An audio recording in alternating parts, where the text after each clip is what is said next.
আমি মল্লিকা মনের কাছাকাছি। আমি কবি দিদি দীপ্তি নস্করের লেখা একটি কবিতা তোমাদের শোনাচ্ছি।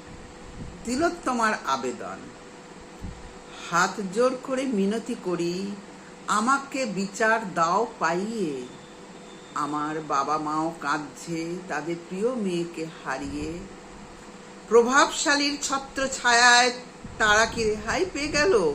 কি দোষ আমি করেছিলাম আমার এমন দশা হলো?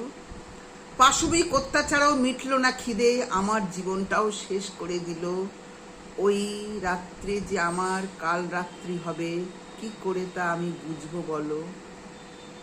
ডাক্তারের ব্রতি নিয়ে আর্জি করে ব্যস্ত ছিলাম আমি, শিকড় সমেতে জ্বালিয়ে দিতে তোমরা বেরিয়ে এসো এক্ষুনি।